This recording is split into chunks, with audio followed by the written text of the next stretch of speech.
راشد سومرو تو کہتے ہیں کہ ہم وزیر اعلیٰ ہاؤس میں جا سکتے ہیں، صوبائی اسمبلی میں جا سکتے ہیں، اگر جمعیت علماء اسلام نے آواز دی اور پورے ملک سے لوگوں کو بلایا تو پھر اسلام آباد آپ کے قبضے میں ہوگا، اور ہم وہاں تک نہیں جانا چاہتے۔ لیکن اگر آپ جانا چاہتے ہیں تو ہماری ہتھیلیاں بھی اب مزید خارش کر رہی ہیں کہ کیسے آپ کے ساتھ ہم الجھ جائیں۔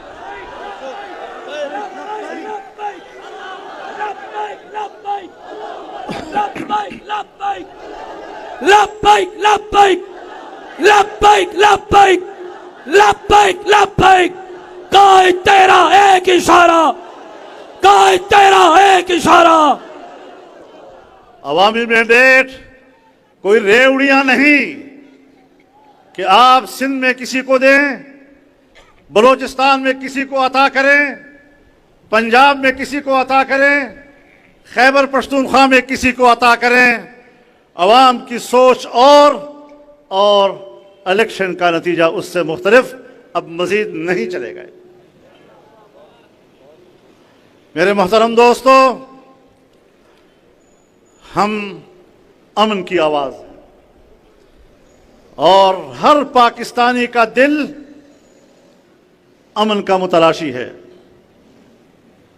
انشاءاللہ اس محاذ پر عوام کی نمائندگی جمعیت علماء کر رہی ہے اور کرتی رہے گی۔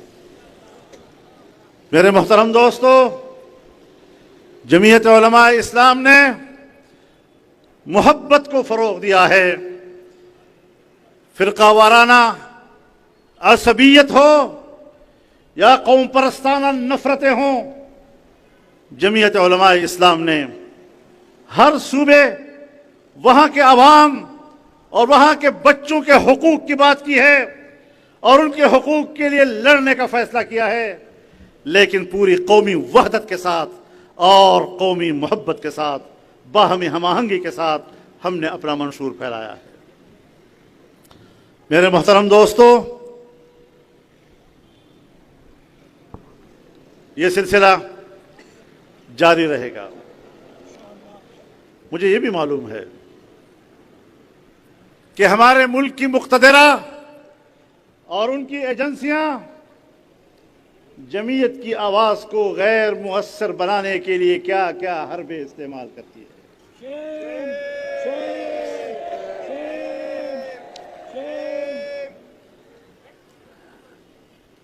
نامعلوم قوتوں کے ہاتھ میں ہمارا پرچہ پکڑوا دیتی ہے،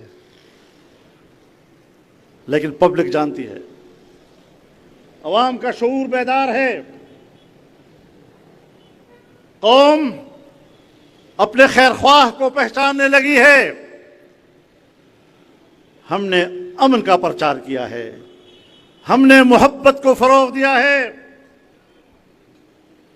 اور جمعیت علماء اسلام جب یہ باتیں کرتی ہے تو دین اسلام کے حوالے سے امریکہ سے لے کر ہمارے اداروں تک جو تاثر پھیلایا جا رہا ہے کہ اسلام تو شدت والا نظام ہے، اسلام تو خون خرابے والا نظام ہے، اسلام تو انسانی حقوق کا تحفظ نہیں کر سکتا، جمعیت علماء اسلام نے دنیا کو بتا دیا ہے کہ امن کا اگر کوئی نظام ہے تو سوائے اسلام کے اور کوئی نہیں ہے، محبت کا اگر کوئی نظام ہے تو سوائے اسلام کے اور کوئی نظام نہیں ہے، حقوق کے تحفظ کا اگر کوئی نظام ہے تو دین اسلام کے علاوہ اور کوئی نظام نہیں ہے۔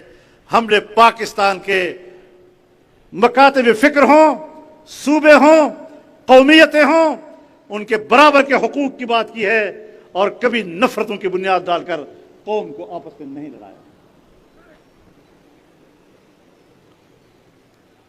ہم نے دنیا کو بتایا کہ اس کو امن کہتے ہیں۔ اسلام کا جو تصور جمعیت علماء اسلام پیش کرتی ہے وہ دنیا کو بتا رہی ہے کہ امریکہ بھی جھوٹ بولتا ہے اسلام کے بارے میں، وہ دنیا کو بتاتی ہے کہ یورپ بھی اسلام کے بارے میں جھوٹ بولتا ہے۔ اگر یہودی دنیا وہ اسلام اور مسلمانوں پر حملہ آور ہوتی ہے تو مسلمانوں کے حقوق کے لیے جمعیت سب سے پہلے میدان میں اتری ہے۔ ہم نے یہودیت کا مقابلہ کیا، یہودیت کے مقابلے میں اپنے مسلمان بھائیوں کے شانہ بشانہ کھڑے ہوئے، اور جب مغرب نے قادیانیت کو فروغ دینے کے لیے اپنے تمام وسائل استعمال کیے تو پھر جمعیت علماء اسلام نے وہ تعاقب کیا اور اس طرح قادیانیت کی کمر توڑی ہے کہ اب دوبارہ وہ کمر سیدھی کرنے کے قابل بھی نہیں رہے، انشاءاللہ العزیز۔ میرے محترم دوستو، جمعیت صرف پاکستانی قوم کی آواز نہیں، جمعیت امت مسلمہ کی آواز ہے۔ جمعیت علماء اسلام فلسطین کے مسلمانوں کی آواز ہے۔ جمعیت علماء اسلام بیت المقدس کی آزادی اور اس کے لیے قربانی دینے والوں کی آواز ہے۔ آج فلسطین پر قبضے کی بات ہو رہی ہے۔ میں ایک بات عرض کر دینا چاہتا ہوں۔ کوئی ہفتہ بھر قبل میں نے راولپنڈی کے ایک جلسے میں کہا تھا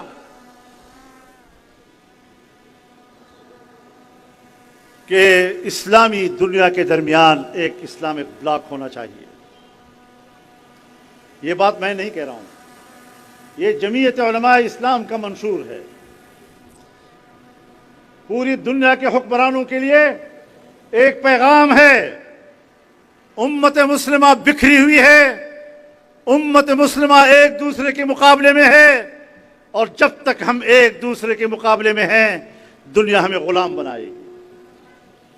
تو میں نے کہا کہ اگر دوحہ میں اور قطر میں اسلامی دنیا کا اکٹھ ہو رہا ہے تو یہ ایک اچھا آغاز ہے۔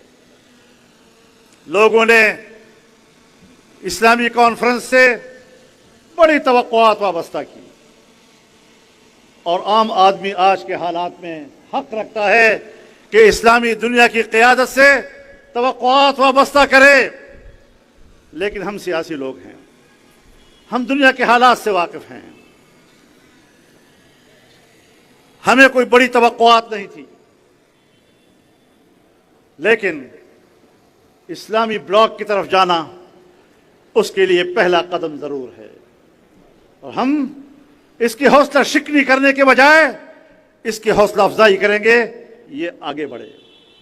اسلامی دنیا سوچے کہ کہاں کہاں رکاوٹ ہے، کہاں اسلامی دنیا کے درمیان اختلاف کی ایسی خلیج ہے کہ اس خلیج کو پاٹا جائے، اس دوری کو ختم کیا جائے۔ اور ہم نے یہ بھی کہا تھا کہ اسلامی دنیا کی ایک مشترکہ دفاعی قوت ہونی چاہیے۔ اگر سعودی عرب کے بادشاہ نے ہمارے وزیر اعظم کو بلا کر ریاض میں دو طرفہ دفاعی معاہدے پہ دستخط کیے ہیں تو آپ کو یاد ہوگا ہم نے ہر مرحلے پر یہ بات کہی ہے، فلسطین کا سوال پیدا ہو، کشمیر کا سوال پیدا ہو، برما کے مسلمانوں کا سوال پیدا ہو، دنیا کے کسی بھی خطے میں اگر مسلمانوں کے حق کا سوال پیدا ہو تو ہم نے ہمیشہ کہا ہے کہ سعودی عرب اور پاکستان دونوں اسلامی دنیا کی قیادت کی صلاحیت رکھتے ہیں، آئیں یہ دونوں اپنے اس صلاحیت کو استعمال کریں، اسلامی دنیا کی قیادت کے لیے آگے بڑھیں۔ اور میں آج خوش ہوں کہ جمعیت علماء اسلام کے نظریے اور اس کے منشور کے مطابق آج دو ملکوں کے درمیان ایک دفاعی معاہدہ ہو چکا ہے جو اسلامی دنیا کے مشترک دفاعی حکمت عملی کا آغاز ہوگا۔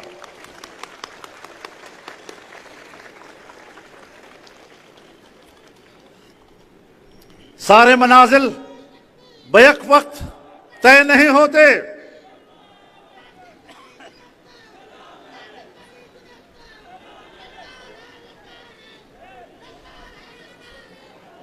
میں اس مرحلے پر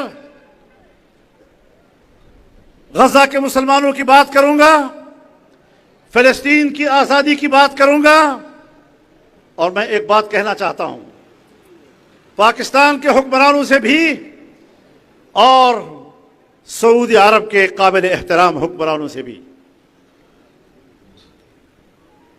جہاں مسئلہ فلسطین کے حل کے لیے 2 ریاستی حل کی تجویز پیش کی جاتی ہے، میرے خیال میں کسی مذاکراتی میز سے پہلے یا مخالف فریق کے اس موقف کی طرف آنے کا اشارہ ملنے سے پہلے جب آپ ایسی تجویز دیں گے تو آپ نے اسرائیل کے مقابلے میں اپنی کمزوری دکھا دی، شاید اس کا اسرائیل کبھی جائز راستے کے طور پر استعمال نہیں کرے گا، اس کا ناجائز فائدہ اٹھائے گا۔ سفارتی حوالے سے، سفارتی اصولوں کے حوالے سے میں یہ بات کہنا چاہتا ہوں کہ پاکستان کی بنیاد جب 1947 میں پڑی تو 1947 میں پاکستان نے کہا کہ اسرائیل ایک ناجائز وجود ہے، فلسطین کی سرزمین پر قبضہ ہے۔ جب فلسطینی کہتے ہیں کہ ایک فلسطین اور اسرائیل کہتا ہے کہ گریٹر اسرائیل، وہ تو حرمین تک پر دعویٰ کر رہا ہے، ایک وسیع تر اسرائیل کا معنی کہ حرمین بھی اسرائیل کا حصہ بن جائے۔ اس قسم کے موقف کے مقابلے میں ہمیں ہر فورم پر مضبوط موقف دینا چاہیے، اور کسی قسم کی کوئی کمزوری اور لچک کا مظاہرہ وہ مسئلے کا حل نہیں ہوگا، وہ اسرائیل کی تقویت کا سبب بنے گا۔ اس لیے ہم سنجیدہ طور پر دنیا کو اس طرف متوجہ کرنا چاہتے ہیں کہ اگر فلسطین کہتا ہے کہ ساری سرزمین فلسطین کی ہے، یہ تاریخ کے لحاظ سے بھی، قانون کے لحاظ سے بھی، ہر لحاظ سے یہ صحیح موقف ہے۔ اور اگر اسرائیل کہتا ہے کہ صرف ہم ہی ہوں گے، فلسطین نہیں ہوگا، اس سے ناجائز، ظالمانہ اور غلط موقف دنیا کی سرزمین پر اور ہو نہیں سکتا۔ جمعیت علماء اسلام اپنے مسلمان بھائیوں کے شانہ بشانہ کھڑی، ہم دنیا کے سامنے اپنی تجاویز رکھیں گے، دنیا کو دعوت دیں گے کہ وہ ہماری تجویز پر غور کرے۔ کمزور پوزیشن وقت سے پہلے لینا یہ مسئلے کے حل کے راستے کو بند کرتا ہے، راستے کا حل نہیں بتائے گا۔ میرے محترم دوستو، دنیا میں کچھ لوگ ہیں، مختلف یورپی ممالک، مسلمان، غیر مسلم، خوراک اور دوائیاں لے کر سمندر کے راستے وہ غزہ کی طرف سفر کر رہے ہیں۔ ہمارے ملک سے بھی کچھ نوجوان اس قافلے میں شامل ہوئے ہیں، ہم اس قافلے کے عزم کو سلام پیش کرتے ہیں، اور جو ہمارے پاکستان کے بھائی ہیں اس میں ہم ان کو بھی حوصلہ دیتے ہیں کہ انشاءاللہ یہ پوری قوم کی نمائندگی ثابت ہوگی۔ میرے محترم دوستو،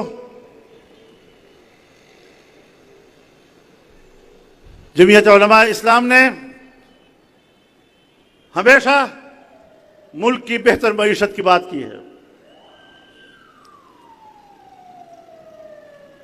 پاکستان معاشی لحاظ سے کمزور ہے، بے روزگاری ہے، غربت ہے۔ اگر حکمران ہیں اور وہ عیاشی کر رہے ہیں تو یہ غریب انسان پر ظلم کر رہے ہیں۔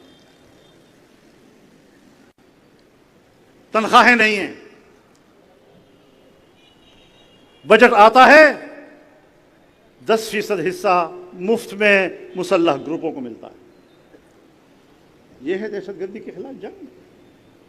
دنیا کو بتایا جا رہا ہے ہم قربانیاں دے رہے ہیں، ہم قربانیوں کی قدر کریں گے، لیکن قربانی کا سہارا ہر ایک لیتا ہے۔ میں بھی قربانی دوں گا تو اپنے خون اور اپنی قربانی کا سہارا لوں گا، میرا دشمن بھی کہے گا ہمارا خون ہماری قربانی۔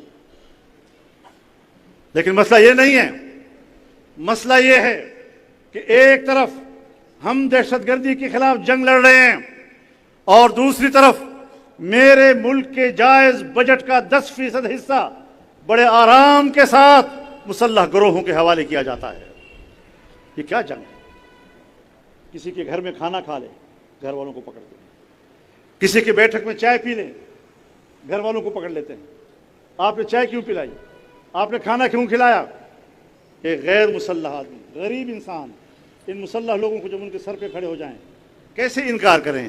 لیکن غریب آدمی کو آپ پکڑتے ہیں کہ اس نے کھانا کیوں کھلایا، اس نے چائے کیوں پلائی، اور مجھے معلوم ہے تم سرکاری خزانے سے بجٹ کا 10% ہر منصوبے کا آپ ان لوگوں کو عطا کرتے ہیں۔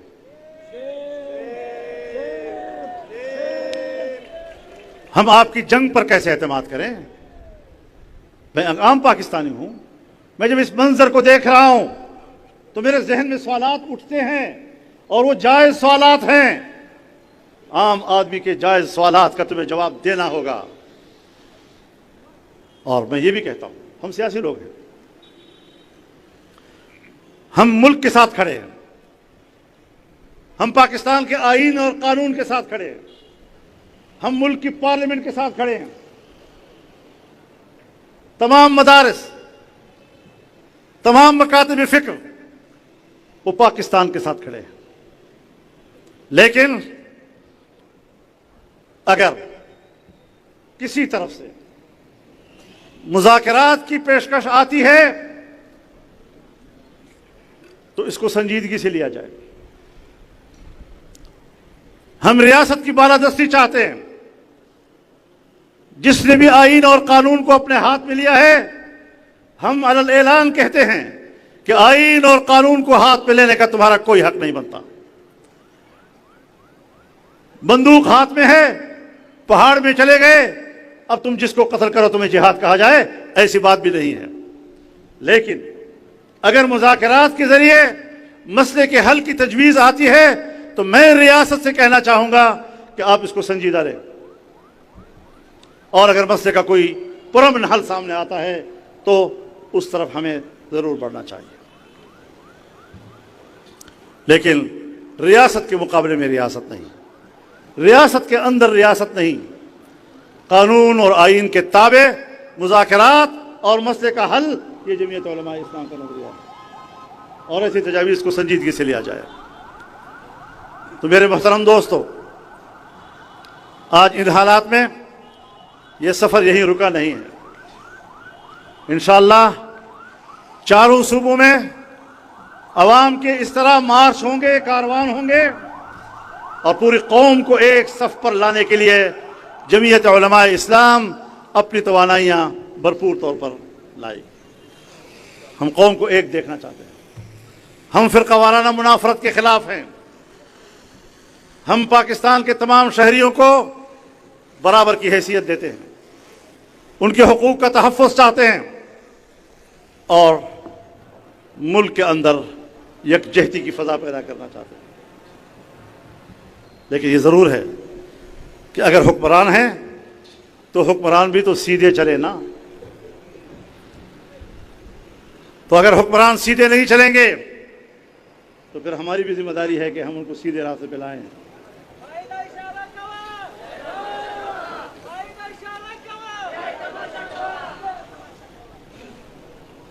میں بار بار کہہ چکا ہوں کہ امریکہ، اس سے ہماری کوئی ذاتی دشمنی نہیں، لیکن اگر وہ ہمیں غلام بنانے کی کوشش کر رہا ہے تو پھر ہم غلامی کا انکار کرتے ہیں۔